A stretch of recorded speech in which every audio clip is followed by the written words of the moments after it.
So friends देखिए, कल हमने देखा था हाइपर कंजुगेशन, आज थोड़ा उसका रिमेनिंग पार्ट था हाइपर कंजुगेशन का। उसके बाद आइसोमेरिज्म में हम मेटामेरिज्म और टॉटोमेरिज्म देखेंगे, क्योंकि वो थोड़ा टफ पार्ट है। मेरी कोशिश ये है कि मैं टेक्निकल का वो पार्ट पढ़ाऊँ जो आपके कॉम्पिटिटिव एग्जाम्स में पूछा जाता है, अदरवाइज लेक्चर्स बहुत लंबे हो जाएंगे। तो कल हाइपर कंजुगेशन में जो हमने बात की थी उसको मैं आगे कैरी करता हूँ थोड़ा सा, कि हाइपर कंजुगेशन के केस में आपने कहा कि इसने क्या बताया, आपकी स्टेबिलिटी ऑफ एल्कीन्स बताया था। उसके अलावा ये स्टेबिलिटी ऑर्डर ऑफ कार्बोकैटायन भी बताता है। जैसे आपका ये C, देखिए यहाँ पे हमने CH3 लगाया, अब ये कहता है यहाँ पे ये CH2+। अब हमें देखना है कार्बोकैटायन आपके सामने है, ये जो पॉजिटिव चार्ज कार्बन है दैट इज कार्बोकैटायन। आप जानते हैं दिस इज कार्बोकैटायन। आपको ये ध्यान रखना है, पहले पढ़ा होगा आपने कि ये sp2 हाइब्रिडाइज्ड कार्बन होता है। This is sp2 hybridised. तो अब sp2 हाइब्रिडाइज्ड होने से क्या हुआ, हमने कहा कि साहब C डबल बॉन्डेड कार्बन भी sp2 हाइब्रिडाइज्ड होता है। यानी देखिए, नॉर्मल लेमैन की भाषा में समझिए पहले इसको। इसका मतलब ये जो डबल बॉन्डेड कार्बन का नेचर होता है वही इस कार्बोकैटायन के इस C स्पेसिफिक C+ का होता है।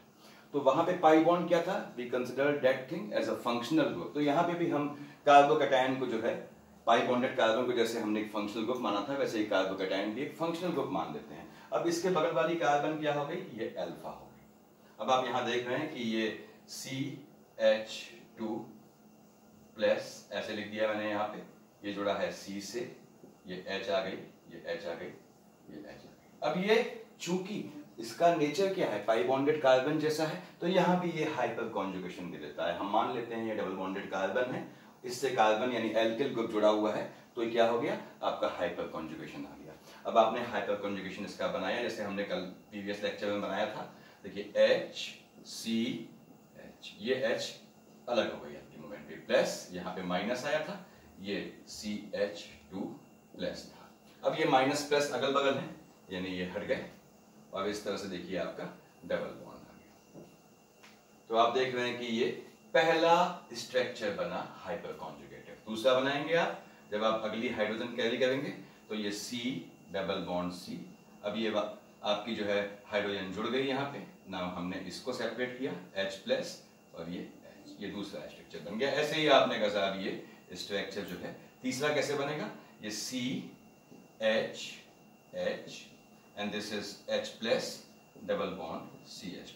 तो इसने क्या किया, आपके सामने है 1 2 3 हाइपर कॉन्जुगेटिव स्ट्रक्चर दिए। यहां मैं लिख ले रहा हूं, देखिए 3 हाइपर कॉन्जुगेटिव स्ट्रक्चर। और ऐसा क्यों है, कल हमने इसको देखा था, जितनी अल्फा हाइड्रोजन होंगी उतने ही हाइपर कॉन्जुगेटिव स्ट्रक्चर बनेंगे। तो रिमेनिंग पार्ट इसका हम हटा दे रहे हैं, देखिए ये हमने इसको हटा दिया रिमेनिंग पार्ट, ताकि हम इसमें आगे लिख सकें। अब ये आगे जो है अगला हमने लिया कार्बोकैटायन। हम सब कार्बोकैटायन देख ले रहे हैं ताकि ये कैसे हमने कहा कि ये कार्बोकैटायन की स्टेबिलिटी को इंडिकेट करता है। अगला लिया आपने, मान लीजिए ये CH2, इसको आपने ऐसे कर दिया CH+, और ये यहाँ आ गया CH3, ये CH3। अगेन अल्फा कार्बन ये हो गई, ये अल्फा हो गई। टोटल कितने हो गई, 3 3 6 अल्फा हाइड्रोजन। तो कितने स्ट्रक्चर देगा ऐसे ही बनाने पे, ये आपको देगा 6 हाइपर कॉन्जुगेटिव स्ट्रक्चर्स। जो हमने लास्ट लेक्चर पे देखा था उसको मैं कैरी कर रहा हूं। देखिए, जिन्होंने देखा ना हो वो प्रीवियस लेक्चर देख ले। तो 6 हाइपर कॉन्जुगेटिव स्ट्रक्चर बने, क्यों, because it is having 6 alpha hydrogens. अब आपने इसका अगला लिया कि साहब ये C+, यहां पे देखिए ये CH3, ये CH3, ये CH3। अगेन कार्बन आप जानते हैं, आपने पहले पढ़ा होगा, जितनी साइड से कार्बन से घिरी होती है वो उतने डिग्री की मानी जाती है। जैसे यहां देखिए 1 डिग्री है ये कार्बोकैटायन, ये आपका 2 साइड से कार्बन से घिरा है, आपका पॉजिटिव कार्बन, यहां पे ऐसे लगा दे रहा हूं पॉजिटिव ताकि कंफर्टेबल रहे आपके लिए, 2 साइड से, तो ये आपका 2 degree carbocation and it is 3 degree carbocation. 3 degree carbocation देखिए 3 3 6 3 9 अल्फा हाइड्रोजन। तो इसका मतलब ये हुआ साहब कि इसमें हाइपर कॉन्जुगेटिव स्ट्रक्चर जो होंगे वो 9 बनेंगे, यानी 9, that means it is going to form 9 hyper conjugative, short में लिख रहा हूं स्ट्रक्चर्स। तो जितने ज्यादा हाइपर कॉन्जुगेटिव स्ट्रक्चर उतना ज्यादा स्टेबिलिटी, ये आपने पढ़ा था कल। तो अब किसमें है देखिए, सबसे ज्यादा हाइपर कॉन्जुगेटिव स्ट्रक्चर इसमें है। इसका मतलब ये है कि CH3, इसको मैं इस फॉर्म में लिख रहा हूं होल थ्राइस के, this is whole thrice C+, ये ज्यादा स्टेबल होगा CH3 का होल ट्वाइस CH से, और ये ज्यादा स्टेबल होगा CH3 CH2+ से। सिमिलरली ये ज्यादा स्टेबल होगा आपके CH3+ से, क्योंकि इसमें आप देख रहे हैं एक भी अल्फा हाइड्रोजन नहीं है। क्यों नहीं है? क्योंकि अल्फा कार्बन ही नहीं है। पॉजिटिव चार्ज कार्बन यानी काइंड ऑफ फंक्शनल ग्रुप से कोई कार्बन नहीं जोड़ी है। तो यहां लिख दिया मैंने, देखिए it was having 9 alpha hydrogen, this is 6 alpha hydrogens, here 3 alpha hydrogens and here 0 alpha hydrogen. तो इस कारण से ये इनकी स्टेबिलिटी का ऑर्डर हो गया, और हम जानते हैं कार्बोकैटायन की स्टेबिलिटी का ऑर्डर यही होता है। तो इसने क्या किया, इससे हम डिफाइन कर सकते हैं। हम ये नहीं कह सकते कि hyper conjugation effect is the only way to define the stability order of carbocation, ये तो कहना गलत होगा, क्योंकि यहाँ पे +I इफेक्ट भी मेजर मुद्दा बनता है। अभी हम बात करेंगे उसकी। तो मैंने इसको हटा देता हूं। देखिए अब इसके स्थान पे मान लीजिए हमने सेम पैटर्न पे ये हटा के यहां से फ्री रेडिकल ले लिया, तो फ्री रेडिकल्स भी आपका जो है sp2 हाइब्रिडाइज्ड कार्बन होते हैं। जैसे यहां देख रहे हैं हम, देखिए ये मैं यहां पे फ्री रेडिकल बना दे रहा हूं थोड़ी देर के लिए। अब ये फ्री रेडिकल क्या है, यहां पे ऑड इलेक्ट्रॉन हो जाएंगे। देखिए यहां से फ्री रेडिकल हो गया। तो आपने कहा साहब इसमें भी फ्री रेडिकल भी sp2 हाइब्रिडाइज्ड होता है। ये फ्री रेडिकल ले लिया, देखिए अब ये हो गया आपका free radical. This is now free radical. Free radical basically आपने पढ़ा होगा कि आपके जो है, देखिए यहाँ पे डॉट आ गया, यहाँ पे भी डॉट आ गया। तो फ्री रेडिकल आपके जो है प्रोडक्ट कब बनता है आपने पढ़ा होगा। देखिए 5 थिंग्स आर देयर, कभी बताऊंगा आप लोगों को। जैसे आपका H लिखा हो, या सनलाइट लिखा हो, या वेरी हाई टेम्परेचर लिखा हो, या पेरोक्साइड लिखा हो, तो reaction normally free radical mechanism से होती है, उसमें बात करेंगे बाद में। तो ये अब फ्री रेडिकल हो गया। It is also sp2 hybridised. तो अभी अगेन इस केस में आपने स्ट्रक्चर बनाए, 3 अल्फा हाइड्रोजन है, देखिए 3 अल्फा हाइड्रोजन, तो 3 हाइपर कॉन्जुगेटिव स्ट्रक्चर बनेंगे। यहाँ पे 6 अल्फा हाइड्रोजन सेम पैटर्न पे, यहाँ 9 अल्फा हाइड्रोजन। तो ये यहाँ पे देखिए फ्री रेडिकल में उसका ऑर्डर भी स्टेबिलिटी का सेम होता है जो कि आपके कार्बोकैटायंस का होता है, क्योंकि फ्री रेडिकल की कार्बन भी जो है वो भी sp2 हाइब्रिडाइज्ड है। तो यहाँ पे देख रहे हैं, यहाँ पे याद रखिएगा कि ये 0, ये तो आपकी 3 डिग्री हो गई, दिस इज 3 डिग्री का फ्री रेडिकल है, ठीक बात है। इससे पहले जो लिखा था हमने वो 3 डिग्री का कार्बोकैटायन था, ये 2 डिग्री का है, ये 1 डिग्री का है। 0 डिग्री या 4 डिग्री का कोई मतलब नहीं होता है। तो 0 डिग्री को क्या बोलते हैं, यहाँ वहां बोलेंगे मिथाइल कार्बोकैटायन, ये हो गया methyl free radical, this is methyl free radical. इसे हमें 0 डिग्री कहना थोड़ा ऑकवर्ड हो जाता है। ये भी बताऊंगा किस कारणों से हम 0 डिग्री नहीं बोलते हैं, या क्वाटरनरी को हम 4 डिग्री नहीं कहते, कभी होता है। तो ये देखिए ये पोजीशन हो गई आपकी। अब इसमें इसका मतलब है कि हाइपर कॉन्जुगेशन से जो हमने कल कैरी किया था, stability of carbocation as well as free radical भी डिफाइन होती है। लेकिन यदि क्वेश्चन पूछता है, सपोज आपसे क्वेश्चन पूछा जाता है, इसको मैं हटा रहा हूं, देखिए कि आपकी स्टेबिलिटी ऑफ कार्बोकैटायन के पीछे रीजन क्या है, तो यहां पे हल्का सा आपको ध्यान रखना है कि थोड़े से आपका थोड़ा सा टिल्टिंग हो जाती है। कैसे होती है ये आपको देखना है, ये कि आंसर में एक्चुअल में एक से ज्यादा चीजें हैं जो जिम्मेदार हैं, रिस्पॉन्सिबल हैं इस चीज के लिए। जैसे हमने कहा, मान लीजिए कहता है स्टेबिलिटी ऑर्डर ऑफ कार्बोकैटायन, तो ये basically defined by +I effect of alkyl group. दूसरा इफेक्ट चीज क्या होगी, एंड हाइपर कॉन्जुगेशन। तो इसमें ये दोनों आंसर होने चाहिए। दूसरी बात, स्टेबिलिटी ऑर्डर ऑफ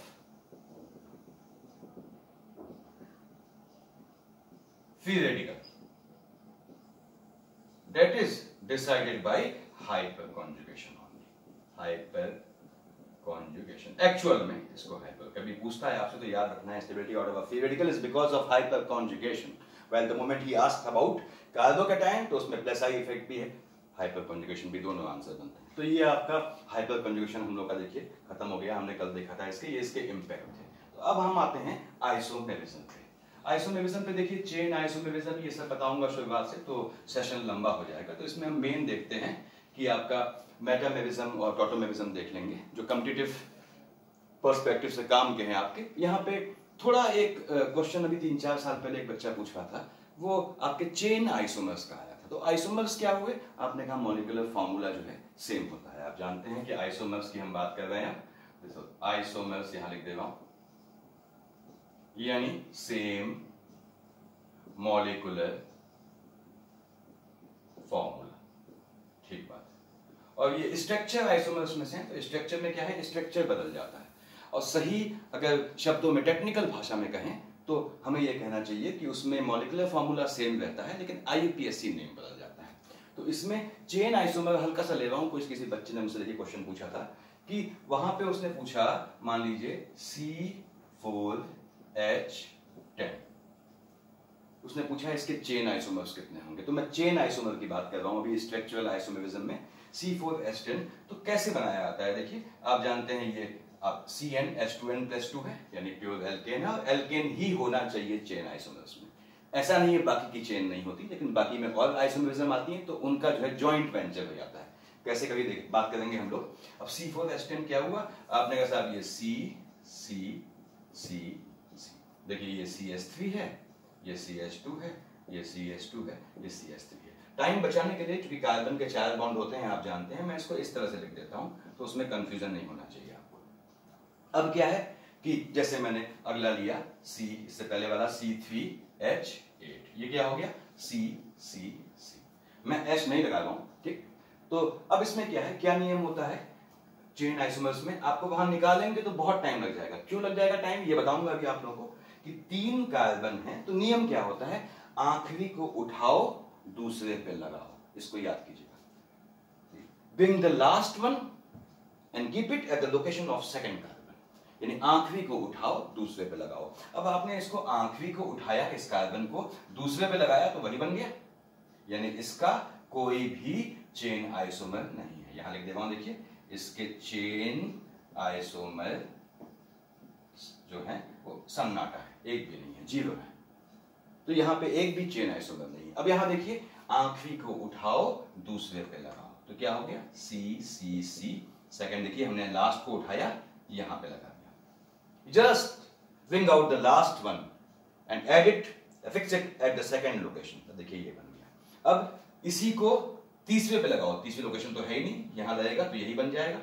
फिर लास्ट वाले को उठाओ दूसरे पे लगाओ, अब देखिए लास्ट वाला उठ के यहीं आएगा तो यही तो बनेगा।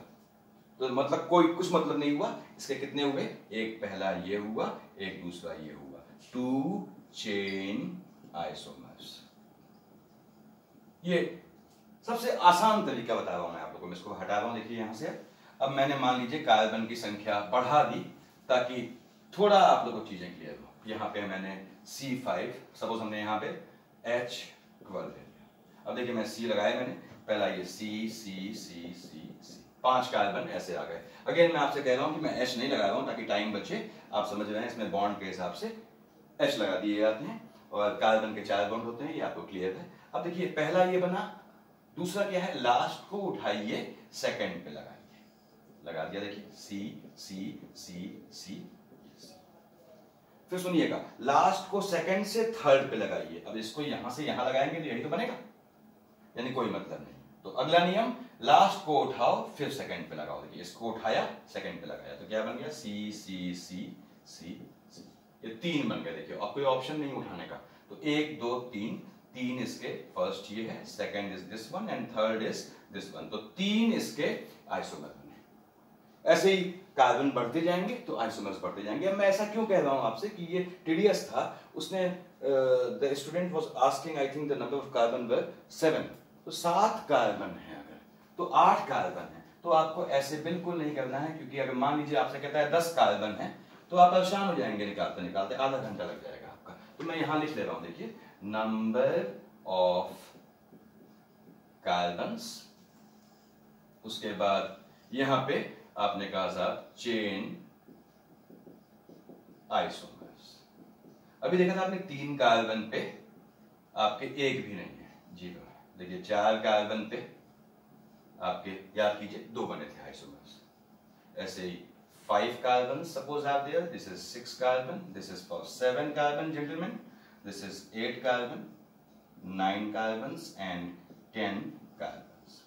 तो आपको याद करना है, इतने मोबाइल नंबर आप याद करते हैं, एक सिंपल सा मोबाइल नंबर आपको याद करना है, 235 918 35 75 235, दिस इज 235 235 235 9 18 35 75, ये आइसोमर्स की संख्या। अब आप खुद सोचिए, अगर आपको 10 कार्बन कहता है C10, सोचिए H22, कितने इसके जो हैं आपके चेन आइसोमर्स होंगे, तो 75 आप कहां से निकालेंगे, आपको बहुत टाइम लग जाएगा निकालने में। तो आपको ये सीक्वेंस याद कर लेना है, इसको देख लीजिए एक बार। तो हम लोग चेन आइसोमर्स ऐसे ही बात कर रहे थे, क्वेश्चन किसी बच्चे ने राइज किया था। अब मैं इसको हटा के बेसिक जिसको हम बात करनी है मेटामेरिज्म एंड टॉटोमेरिज्म, उन पे आता हूँ। इसको मैं हटा दे रहा हूँ, देखिए ये हमने इसको रिमूव किया। अब हम बात करते हैं मेटामेरिज्म की, जहां से थोड़ा थोड़ा हल्की सी कॉम्प्लिकेसी शुरू होती है। बेसिकली टेक्निकल आपके जो है कॉम्पिटिटिव एग्जाम्स में वो टॉटोमेरिज्म सबसे ज्यादा पूछता है और मेटामर्स भी पूछता है। मेटामर्स तब तक नहीं निकाले जाते जब तक वो पूछे नहीं, याद रखिएगा, मेटामर्स पूछेगा वो आपको। तो मेटामेरिज्म की बात कर रहा हूं, दिस इज मेटामेरिज्म। अब यहां पे कॉमन चीज पहली कि आइसोमर्स है, metamerism is a kind of isomerism. तो आइसोमेरिज्म अगर ये है तो अगेन सेम पैटर्न पे मॉलिक्यूलर फॉर्मूला सेम रहा, थोड़ा स्ट्रक्चर में डिफरेंट हो गया। अब ये मेटामर्स में क्या कहता है कि यहां पे कैसे पहचानते हैं, functional group should be at least bivalent, यानी फंक्शनल ग्रुप के इधर कार्बन चेन हो और जो इधर कार्बन चेन हो वो दूसरे कंपाउंड से अलग हो। तो इसमें यहां लिख ले रहा हूं, देखिए फंक्शनल ग्रुप, ऐसे फंक्शनल को FX लिख रहा हूं, functional group should be at least bivalent.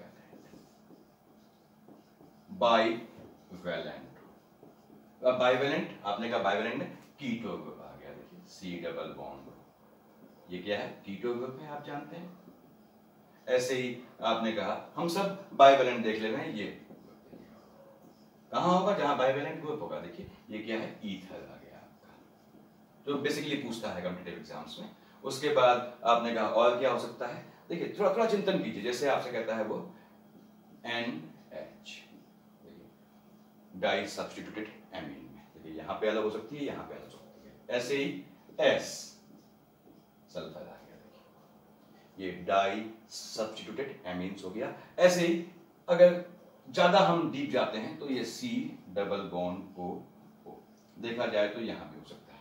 आप जानते हैं ये ईस्टर ग्रुप आ गया आपका, तो मैंने यहां ईस्टर ग्रुप दिया, ये एमीन्स में आ गया, डाई सब्स्टिट्यूटेड सो ऑन। तो ये ग्रुप, इनमें से कोई एक ग्रुप आपके उसमें होना चाहिए। दूसरी बात यह है कि carbon, number of carbon atoms, number of carbon atoms on both side, on both side should be different from other compound। दूसरे कंपाउंड से, इसको हम बताएंगे कि ये मेटामर है, उससे आपका कार्बन की संख्या उससे अलग होनी चाहिए, आपस में अलग नहीं। ऐसा नहीं कि यहां कार्बन अलग है, यहां अलग है ना, यहां अलग है, यहां अलग है, उससे मतलब नहीं है। इसका जो एक बनेगा वो दूसरे से डिफरेंट होना चाहिए। अब देखिए ये आपने देख लिया, मैं इसको नीचे हटा दे रहा हूं। इसका मतलब क्या है कि ये मान लीजिए आपसे कहता है वो CCOCC, क्या है कंपाउंड ये, बेसिकली अगर हम H लगाते हैं तो CH3 CH2O CH2 CH3। अब आपको एग्जाम में इस तरह से देगा नहीं, वो आपको सिंपल इसका फॉर्मूला देगा, यानी इसका ये MF क्या है, मॉलिक्यूलर फॉर्मूला आप देखें 1 2 3 4, this is going to be C4 3 3 6 7 8 9 10 H10O। मैंने कहा था कभी जब भी आपको ऐसे मॉलिक्यूलर फॉर्मूला देगा, पहला काम आइसोमेरिज्म में और कंपाउंड ए गिव्स बी ऐसे क्वेश्चंस में क्या होता है बताया है मैंने आप लोगों को। सबसे पहले डीबी निकालते हैं। डीबी क्या हुआ 4 + 1 - 10/2। देखिए डीबी इसका आ गया, ये हमने देखा है पहले लेक्चर में, 4 + 1 - 10/2। ऑक्सीजन बाइवेलेंट है तो शामिल नहीं करते हैं डीबी के फार्मूले में, तो this is going to give 0। मैंने बताया था आप लोगों को कि यदि कंपाउंड में एक ऑक्सीजन है और डीबी 0 है तो या तो वो ईथर होगा या एल्कोहल होगा। अब चूंकि मेटामर्स की बात कर रहे हैं तो फंक्शनल ग्रुप आपस में अलग नहीं होंगे, फंक्शनल ग्रुप सेम रहेगा। तो देखिए ईथर बन गया। अब ये पहला बना। अब आपने कहा यहां कितने कार्बन है, 2 कार्बन है, यहां कितने हैं, 2 कार्बन। अब इनकी संख्या चेंज कर दो। देखिए मैंने यहां पे 1 कार्बन कर दिया और साहब ये दूसरा हो गया CH2 CH2 CH3। देखिए यहाँ पे अब 1 कार्बन हो गया, यहाँ 3 कार्बन। तो आप देख रहे हैं, ध्यान से देखिएगा कि ये आपस में क्या हो गए। देखिए 2 2 1 3 आपस में डिफरेंट होना चाहिए कॉम्बिनेशन। तो ये क्या हो गए आपस में, ये मेटामर्स हो गए। आपने कहा ये 2 इसके मेटामर्स बन गए। ध्यान से देख लीजिए। उसके आगे बढ़ते हैं। अगला लिया हमने ग्रुप, मान लीजिए इसको मैं हटा दे रहा हूं तक।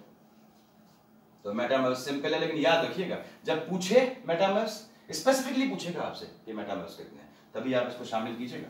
तो उसके बाद हम आगे बढ़ते हैं। इसको हटा दे रहा हूं मैं। मान लीजिए ये कहता है हमारा मॉलिक्यूलर फार्मूले से, मान लीजिए कंपाउंड आता है CCCOCC, ये कंपाउंड है।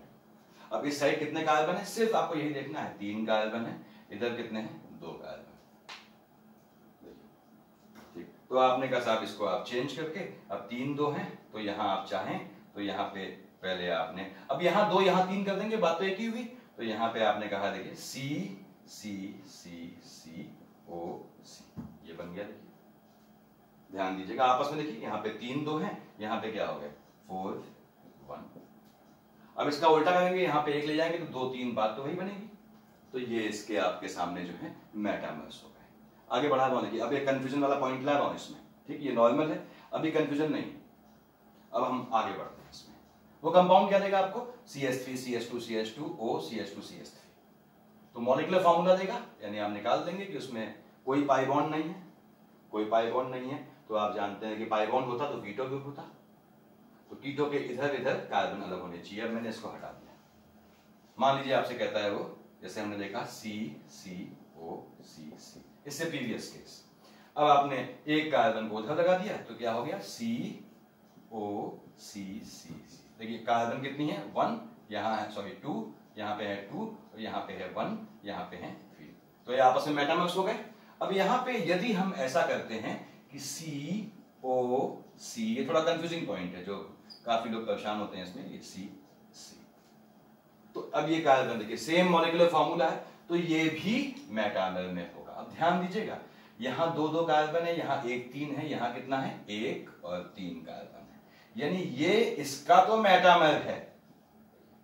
ऐसे ही ये इसका भी मेटामर है, लेकिन ये आपस में मेटामर नहीं है, क्योंकि यहां भी 1 3, यहां भी 1 3। कार्बन की संख्या लिखी जाती है, कैसे लगाया है उससे हमें कोई मतलब नहीं इसमें।